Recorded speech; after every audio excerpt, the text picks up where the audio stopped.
ni nka wowe na Stone urazi nk'ubu mwutandukana na Stone gatonya yocika imayibo wowe ngaho nyene dusigaye tubona yambara ibintu bidasobanutse biti impuzu zitamesuye Abo so nirihe kosa ubona ko madame wawe igihe kimwe bishitse akarikora ryo tuma muvana nawe oya kuvana n'ikindi kintu mm. gusa ikosa yokora tukavana n'urupfu gusa ari nka muje no ufa cyane ni kosa ni ikosa urufu niryo ni kosa yo bakoze gupfa n'ikosa akufa si kosa nimba ari kosa naho ni kosa ry'Imana ninjye bari kosa giyo oya urupfu ntirwazanywe n'Imana rero no kuvuga ngo reka ndabikebure pour le moment aba youtubers bariko baronka ama views menshi bariko bayatorera ku bintu ibi bibiri soit news igezweho soit umu artiste umuntu donc umu invité afise fan base nini.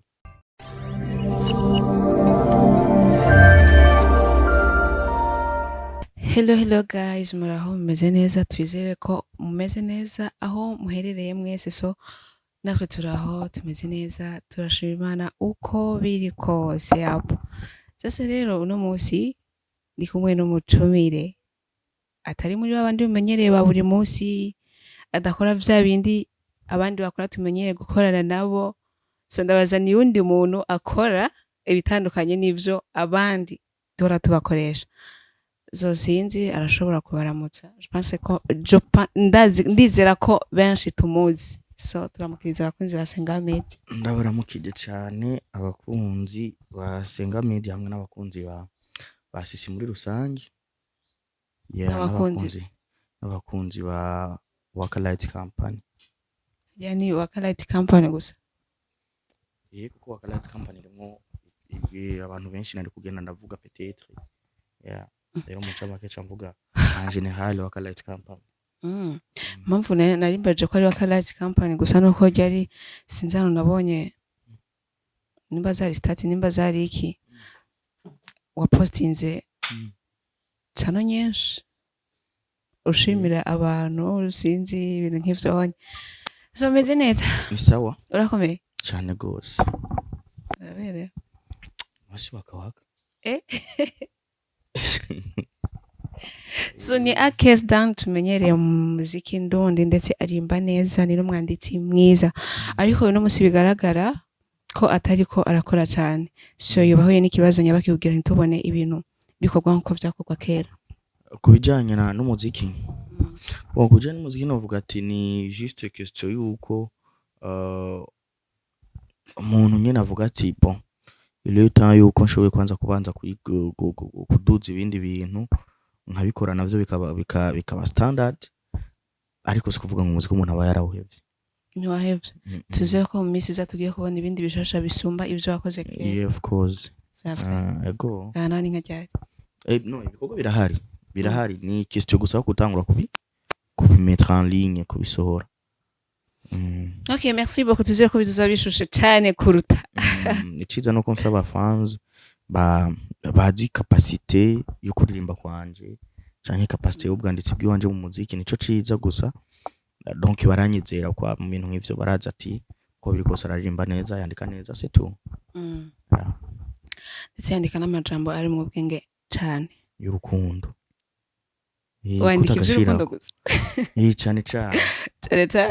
Nuko akunda gukundana cyane cyane. Oya nuko ugira urukundo nego rugize ni inkingi y'isi. Ni inkingi y'isi kabisa. Bon. So Akes Dan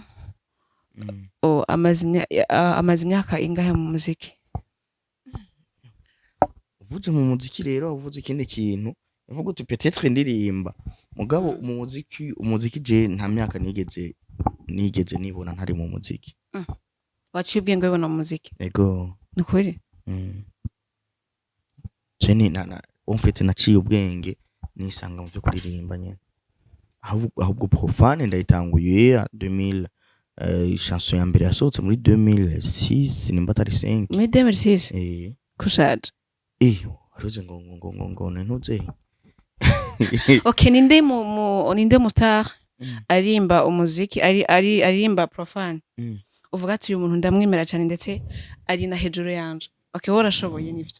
ariko ninde hari abantu we wemera yapo ni benshi ni benshi mugabo bajya twakuze twumva ndashaka kuvuga ba Big Fizzo arazi umuziki bien sûr ba Kidumu tutibagiye Canco Amisi Lolilo kutamuvuga Lolilo nta muzika ndusha vraiment Lolilo nta muzika ndusha ariko biravugwa ko ari we muntu yatanguye bon kandi vyongeye nubwo mvuga ngo ba Big Fizzo ba Kidumu bandusha kotekanaka ntibandusha kotekanaka bisigura ati hari ivyo bandusha nkuko hari ivyo naje ndabarusha urumva rero umuntu make nuko turasumba sumbana mugabo en general bo barandusha aburusha nabo nka example y'umuntu uvuga ati je uyu muntu ko yenda mukubita hasi kuririmba ndetse no kwandika Satbi no hambere uri hejuru yo uramusumba kuririmba no kwandika cyane gose ivyo birazo kubera iki Satbi ari hambere bon kubera ko nzi yuko ari ikibazo cyawe ariho cyari gitumbereye ndagushiriye ushaka so no manaje ndavuge gute Jesse siyo nari ntegereye kumva ko uvuga we ariko hariho nabandi reka basi tumushirewe quelque part uyu ndi ninde wa kabiri ni benshi cyane sino badondagura ngo ndamare tout simplement ni benshi cyane ati ni benshi ndi hejuru yabo ego nivyo koko abantu bose tugenda tuharutana kandi buri muntu wese yamayemera ku giti ciwe sivyo uzosanga n'umuntu ubona ko ari hasi ubona ko ntazi kwandika ubona ko ntazi no kuririmba wamubaza umuntu ari hejuru yiwe ugasanga akubwira ngo je urya ndi hejuru yiwe nta nivyazi ndamusu umva nivyo rero naje nagize rero no sivyo wagize oya sivyo wagize kandi ati ndananje ndakwemera pe wow ndakwemera merci so ndakwinjije mu buzima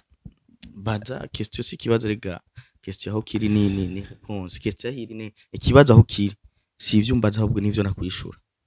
okay akese danafise aba ex bangahe sha si benshi ariko si baki hagira bazi gitigire nabo nzi gitigire mugabo si gereranya si benshi gereranije nka witi mafise abana bangahe batatu ko muranumva ngo akese dani mu baririmbyi b'umuziki ngo nawe wa mbere afise abana benshi baharura nko mu bana 6 canke 7 bagiye Black T mwavuga ivyo bayibagiye Black T akazi bien frima abatazi abana Big Fizzo afise ako bavuga ko uko biriko se bavuga ko barenze bon nivyo bavuga kandi abantu nazo zibira abantu kuvuga kandi ni bon turiho kugira tuvugwe niba bivuge mugabo jewe cyonzi muri jewe ni batatu hari Darling hariho Mael umwana wa Nana ubundi ninde hariho n'uwundi bavyaranye na Sauda bon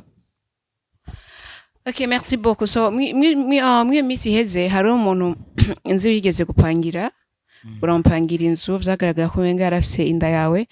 ageze kwibaruka ndanabona amafoto agiye kwa muganga urakira umwana aranapostinga ndabakunda ibikindi biki vyagaragara ko menga nuri papa w'umwana kandi nanje nivyo narenze ariko muno mwanya bikagaragara yuko bagiye gusanga akesi si papa w'ujya mwana eske byose nandabizi ko atari umwana wanje ko kiriyagi ntabyo waruzi ni gute upangira umuntu inzu uzi ko afise inda kandi akubwira ni yiwawe uramumenya hasyo uramenya buri kimwe cose bon kiriyagi hama uzi ko kiriyagihe n'ibiganiro byinshi twakora meme bakoze ari ibiganiro by'ubufasha cyo kugira kintu donc uye n'umuntu akeneye ikintu kanaka waronka umuntu ashoboye kukimufasha gukora no urumva aho onye wowe ukeneye ko nishuri nyinshi wowe ushaka no apana nyinshi ushaka jewe nuko nzi neza ko kuva gifise inda uramwemera sivyo oya siko biri hajya amubwira ati reka ndagufasha uko duhura ni hamwe nyine ntagomba kuvuga ubuzima bwiwe kuko si vyiza kuvuga ubuzima bw'umuntu kuri ntuzi bajya batuvuga ntibabaza ubuzima bwacu muga nka jewe nzi ubuzima bwiwe yarambwiye uko vyagenze ashobore kubayo yose amyondani iki byose no guys aratubeshe nukuri akesura beze nagiye baravugisha uko niko kuri Ego niko mbasi kubera iki sawa bwari ubufasha ariko kugera uno munsi buriya bufasha bwa kiriya gihe uno munsi ntabwo agihabwa gusa tuvuze eske waracitse intege tuvuze ubufasha umengo ni nkaho tuvuze yuko ntaco yari afise oya reka tuvuge support ni nka support basi kuko yarasanzwe afise aho yaraba yarasanzwe afise aho yaraba ariko ico gihe niwe wamumenya niwe wariha inzu niwe wagira iki oya sije namumenye ivyo nashobora kumuha narabimuha ego ivyaba vyabonetse narabimuha ivyaba bitabonetse nawe yarafise ukundi kuntu yisumamo urambeshe pe oya nivyo niko kuri urambeshe okay ukuri wewe wagukuye basi kubera iki yo support ukuri wagukuye sinzi ivyo nzi ndashaka kumenya ko ivyo nzi nawe arivyo uza kwishura mu gasanze ikibazo ni kimwe gusa ntuwishure birebire jewe sawa ukuri nagukuye kuri ya muntu niwe yaje kubikubwira ivyo okay twara abagenzi kandi cyane sasa rena je kubaza kugira menye rero ariwe yabikubwiye c'est bon wofata ivyo nyene ugaje si ivyo nzi ivyo sivyo basi nabajije kubera kiriya support ihabwa kiriya gihe ubonye atayihabwa bon peut-être c'est umwana arabonetse c'est umwana mu nyuma peut-être yaramwemeye cyane tuvuge duti barafise ko babiyazi ne kiriya gihe ndari yayanse Japana yari yayanse ngira ngo peut-être nta niyo yarazi acayibwira wowe yahishije nyeneyo niko we yabimbwira nyine gusaminda niko yabimbwira mugabo sinzi en réalité yuko atawe yarazi canke yarayizi je sais pas. Okay, merci beaucoup so dushobora kumenya kesi na madame babano bo bakundana imyaka ingahe? Bon si myinshi cyane ariko si mike ubwo gusa kumenyana niho ari vya kera cyane. Kumenyana ni vya kera cyane basi bagiye mu rukundo ryari? Si kera cyane ni 2020 combien 22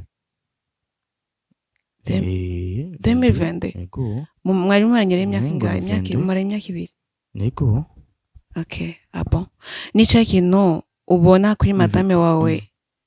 yo baruta abakobwa bose mwagendanye kugira uvuga ati jewe ndahisemwo uyu niyo madame tugiye kubana nawe no tugize mushaka twubakane tugire mariage baduhezagire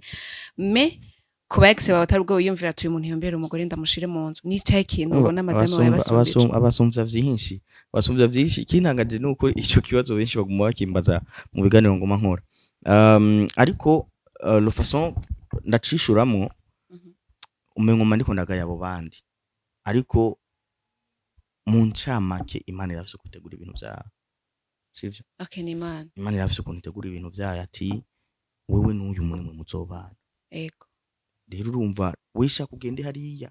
shaka kuzunguruke hariya umwisho tuni handi umwisho uzoza mu bibijya nyine Imana agize gute yaguteguriye basi ivyo navyo ubona abarusha arabibarusha kuko nivyo vyatumye ndamushima abarusha ikibasi ikintu kimwe ni vyinshi basi nshaka kimwe uvuge kimwe abarusha ni vyinshi abarusha uburebure abarusha mindset none ugomba ndabivuge vyose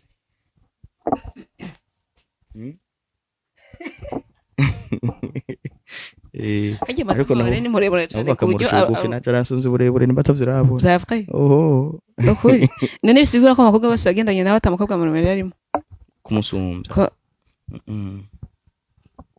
ya kabisa. Okay, twarabonye interview madame wawe yakoze aravuga ati jewe vraiment akesi kuno mwanya ndamfata nk'umuvyeyi wanje ewe n'umuvyeyi wanje ni papa ni mama ni buri kimwe cyose ku buzima bwanje so nawe ubona umugore wawe ni iki kuri wewe? Nawe nyene nuko nyene kuko atajewe ntawe atawe ntajewe mu ncamake nuko hapo urumva muba mumaze kuba umuntu umwe rero kuba umuntu umwe sinzi ko iyo valeur uyumva ako gaciro kico kintu sinzi ko twumva ni nka wowe na Stone uraze nk'ubu umutandukana na Stone gatonya yo ciki mayibo wowe ngaho nyene dusigaye tubona yambara ibintu bidasobanutse biti impuzu zitamesuye so nirihe kosa ubona ko madame wawe igihe kimwe bishitse akarikora ryo tuma muvana nawe? Oya kuvana n'ikindi kintu gusa ikosa yokura tukavana n'urupfu gusa ari nka muje no ufaca ni ikosa ni ikosa urufu ni ikosa yo bakoze ufa ni ikosa akufa si kosa nimba ari kosa naho ni kosa ry'Imana ninjye bari kosa ryiwe ya urupfu ntirwazanywe n'Imana. none urupfu rwa umviriza Imana nishira ko accord sivyo ivuze ati uyu muntu ndamuretse agende ira accord agaca agenda ivuze ati warupfuwe ndaje ivuze ati ndanse ntahaja peut-être ko tutabitahura cyo kimwe ariko urupfu je sinibaza yuko rwazanywe n'Imana. ariko Imana itarushaka yovuga ati je warupfuwe ndaguhagaritse ntuzosubira kuba mu bantu naremye. Nta nubwo Imana yigeze ishaka urupfu. None bigenda gute kugira yemere? Bigenda gute kugira Imana yemere umuntu afe nyine umuntu wenyine aravyikwegera. Yesu aravyikwegera. Gute? None ukurikiranye les histoires ya zakera bakubwira abantu bakera imyaka bamara. Urumva yuko hariho difference n'imyaka abantu bo bamara. Sivyo? Amara imyaka amajana uno munsi kugira ukwize imyaka 180 ubugiriwe ubu sawa. Umwana aravutse akiri muto arapfuye. None uwo mwana ikeneye kuri uwo mwana sawa uwo mwana nawe aba yashatse ubwo rufu gute kandi abakiri bebe atabazi n'urufu rumeze gute cyane. Ikibazo kiriko kiragaruka naha umwana arapfuye iyo mana ikeneye ko umwana acapfa akivuka ni Imana nyabaki yamuremye kugira aje kwisi gusa amasegonda 5 fe basi rero kuvuga ngo arashoboye kuba uwo mwana atagwishakiye ariko ari vyaje biva wavyeyi biyo cyane kuri situation peut-être y'igihugu cyane sinzi myaka yahera abantu baragenda kenshi bagapfira mu bitaro kubw'ibintu by'amoko kubw'ibintu nyine byinshi bigiye bitandukana. Umva ntuco gucuvuga ati ngo ni Imana buri kurayagiriza ibintu na basi tuvuge ko urupfu rwaremwe nyene n'abantu ko bavuze ngo umuntu ngo niwe ngo abashaka ngo niwe waza n'urupfu umva urupfu rwaremwe n'umuntu ibyo tuje kubibaza Pastor Joshua jembaza umuziki tubandanye umuziki so akesi mu myaka iheze atari na myinshi cyane mwari mu rukundo cyane na Sauda ndetse nta muntu n'umwe akurikirana internet atarazi ivyanyu sivyo so vyagenze gute kugira mushobora kuba séparé kandi numva ngo n'umwana ntumufasha bon ivyo ntavyo je naco fise no vyishurako peut-être que we ashobora kuzokwishura c'est bon façon yarashurako oya je vyo ntavyo ashobora kuvuga ko pour le moment hari ndagira limite mu bintu nza ndavuga ego nuko ubu unya hari izindi nzira ndiko ndarondera hari ibintu vyinshi turiko turakora na madame wanje hariho vision nyinshi cyane turiko turagomba gushikako rero hari ibintu vyinshi tudakeneye guha umwanya ariko ushobora kumbwira ati ikintu cyatumye dutandukana nawe ni iki habaye ikosiri yinyeje ntariwe ndagenda kuvuga ngenda murondera ndamubaze kuko nubwo no murondera sino mubazi ivyo bintu wowe wabinyishuye no mubazi ibindi uwo mwanya ntaho novuga urazi last time media menshi yari haraje kuza aramvuga nabi amvuga je na madame nabi ara mu media menshi amwe ni na je nagenda yakuza nka BAB TV sanzwe ko yakwe El Malove ige ni jewe nagiye kwicreya ndayikuza gushikira bamonetize urumva hariho nandi ma TV rero je nakreye yabaye kreye mugabo aduga kubwizina ry'iwanje rero uwo mwanya ibwo bubashizo nguvu zo gusubira kubaha ngo basubire kuza baramvuga bamvuga negative badashobora kuvuga positive sawa umuntu urashobora kumuvuga nabi ariko iyo yakoze iciza naho nyene ukakivuga sivyo rero uwo izo nguvu nazo nzosubira kubaha izo nguvu nazo nzosubira kubaha shobora bakavuga biri mu mwanya je ndabi mu mwanya bavuge je mba nanye nkora akesi n'umugore wiwe riri sawa twe tubakubitisha igikoko sivyo twe tubishuye igikorwa gusa. Okay, merci beaucoup. Sasa rero hari ukuntu abakozi wakoranye n'abakozi batandukanye kuri Waka Light TV. Sasa rero ko mwagenda muravana nta mukozi n'umwe yakuvuga neza nta muntu n'umwe ngira kuvuga neza arahari bariho nabo nyene ni bamwe ariko benshi navyo bavuga nakubwira just hariho abantu muri Wakabari bafise vision zakure sivyo umuntu uraza ahantu kwanza uzobonera umuntu mindset yiwe iri hasi cyane umuntu uzobona aje kubwira umuntu kanaka nabi amplis akaje no kuri media akabivuga mu gihe umuntu mutazi ngo muzohurira aha sivyo hama ugaca ugenda kuri media ukavuga ati urya n'uyu ni kigugu sinzi nuko nubwo vyo bari vyo, ariko uwo muntu uzoca ubona ati uwo nyuma mindset yiwe iri hasi cyane, kuko urya muntu rukura muvuga uno munsi ejo murashobora guhura. Igihe kimwe hariho Ivan yigeze gukora muri wa Kanyene, uramubona umengo niwe yambwiye ngo tugira dukorane ikiganiro na Jesse, ndemera turagenda. Urumva Ivan yagira dukoresha ikiganiro jewe na Jesse yakora muri Waka Light TV. Ivan aratangura vya ivyo nyene uri kuravuga, Jesse yamuririye amasano mu kiganiro ati no uko siko biri, basigaye baharira bonyene kuri bonyene. Urumva aravuga ati ivyo siko biri, nimureke kuza mugenda muwesha ku mameti kugira ngo muronke iki. En fait aba youtubeur benshi kandi nibe n'inkebuzo mu myaka yahera, abenshi abafana bacu bo kuri YouTube bakunda gukurikirana ibintu biri negative, bashwanye bagwanye, urya n'uru yagize ibintu biri negative. Ariko no munsi jewe naje kubibona just igihe nisubiye kwifatira microphone, buruko nkoze ikintu kiri negative ntaco bakurikirana, ariko nkoze ikintu kiri positive, indirimbo yiwe yasohoye iraryoshe nuko ukabona ngo 20000 views par jour. Rero ico nico kintu ama media menshi muri rukuru no mwanya ariko ataramenya yuko ubu abantu bakeneye gusa positive, negative ibeho ariko ize ari reality. Kindi naco Jesse inkorera muri bijya bintu vyo kubesha abantu badukurikirana, sawa basi vugisha asa abantu bawe naco umengo iryo jambo nawe sinzi ukuntu ciye uryakira. Jesse nkibesha abantu badukurikirana mu kintu ko kiri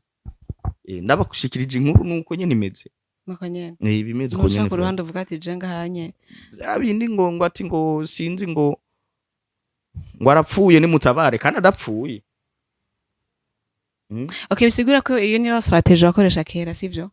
Izo strategy twari ni navyo vyatuma cyane Waka Light TV irabwa cyane iyo myaka vyarakunda ukabeshira umuntu kuri titre. Ariko urabona ko biriya bintu ari vyo novuga ko ifisa akamaro par rapport yo kuvuga ego umuntu umubwirije ukuri ikintu ko kiri sivyo, niko akundi nyene bayivuga ntagikunda. Ariko umuntu yumubeshe agenda kuraba kiriya kinyoma wavuze ko abashaka kukimenya ko ukuri. ubu ni naco navuze mu kiganiro mperuka gukorana na mukakoresha umwana, navuze ati aba youtubeur benshi ntibazi gutandukanya content na comment, ibyo ni ibintu bibiri bitandukanye. Rero wewe menya yuko wakoze content ntiwakoze comment. Kuriya kuntu rero umuntu yanditse urutitre bitajanye n'ico yakoze bari na ni content. Iyo deja ni nka commentaire wowe uje kugira, sivyo? Kuko je ndavuze ati uyu muntu baramwishe kandi batamwishe, iyo si content kuko ntayo, ni za base ziba zikiriko zirabandana. Rero no kuvuga ngo reka ndabikebure pour le moment aba youtubeur bariko baronka ama views menshi bariko bayatorera ku bintu ibi bibiri, soit news igezweho, soit artiste umuntu donc invité afise fan base nini.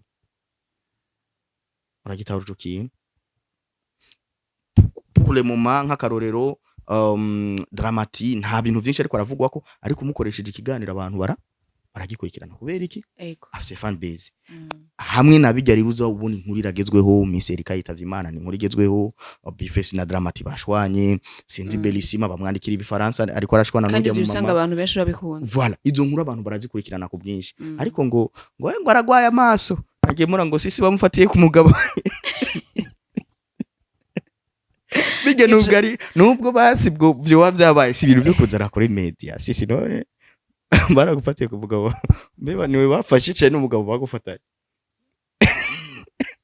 naco ariko ndumva warabiravye uko bikose. Oya naravye gusa titre je waravye gusa titre nungaye wanje nta connection nyinshi hari ku buryo noraba ibintu byo kuri YouTube. Cyatse vyita gute rero? Oya maze ikibazo gikurikira. Okay, ni he defo ubona ko umugore wawe bon c'est vrai que nta muntu abura defo mugabo iciza nuko wewe yuzi utuye n'umuntu wiwanje twama turi kumwe n'iki iya defo yiwe uyihindura quality uza kuyibona ko ari quality eko nuko rero mu ncamake je nta defo ndamubona ko namubona ko gusa quality nihe couleur umugore wakunda ayayayayaya no banibeshe mugabo izi ntebe couleur niyo yayitoye yayisemwo sinzi ko ariyo couleur préférée yiwe mais je pense que yoba akunda white cyane hama wakunda couleur ya oya je ikintu gusa ciza nico nkunda ntitaye kuri couleur kiyo gusa kuba ari ciza utitaye kuri couleur ariko nico kintu ciza kiba gifise couleur kirashobora kuba gifise noir gisa na noir mugabo ari ciza gisa na rouge ari ciza gisa na vert bleu ari ciza urumva sindaba couleur ndabubwiza kwa kijya kintu ah bon akesi yambaye isaha ngahe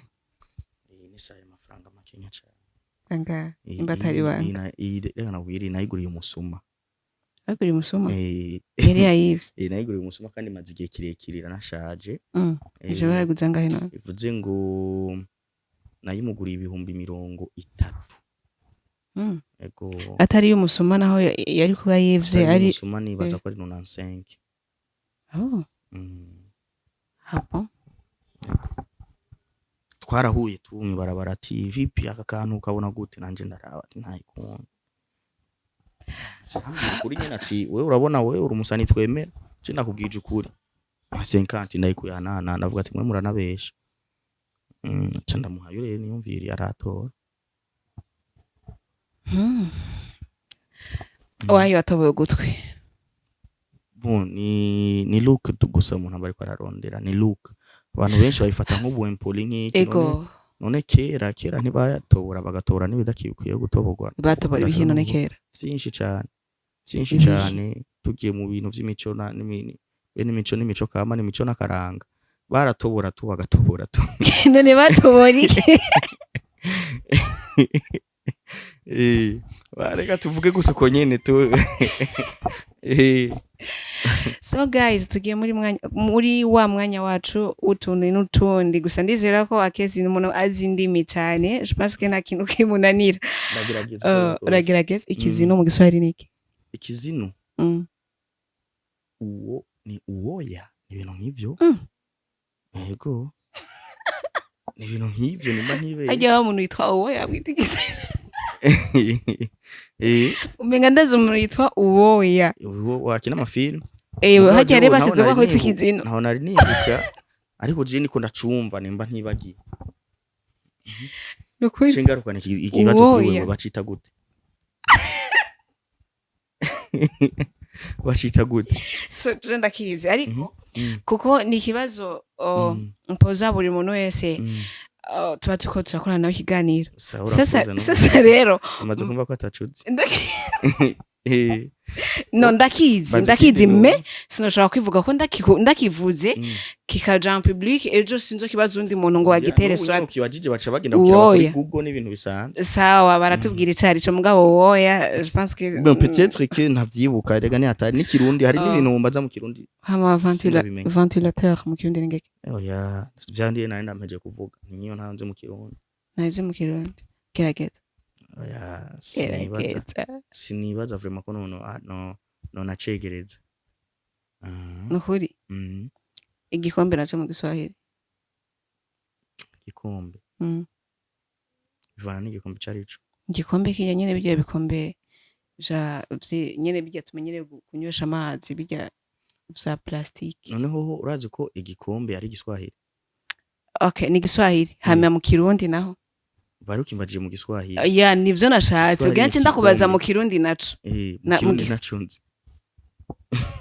sigura ko mu Kirundi ntazi nakigira kirarifise pete urazi abantu benshi n'abantu bisununuye bakuze baravuga ati ururimi rwacu rurakenya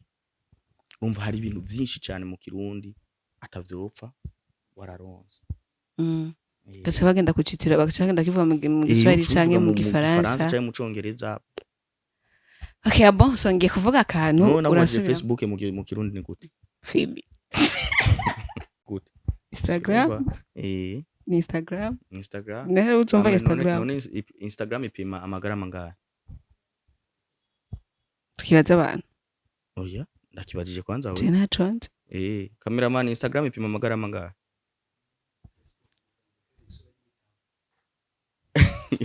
isura yiki Facebook ego ni isura y'igitabo isura y'igitabo Instagram ntuzi amagarama ipima ya okay hama nani ipima amagarama ngahe none upima amagarama ngahe ari oya application vre ndakubajije Instagram ipima amagarama ngahe nta magarama ipima ubu ni application ahubwo ipima ama mega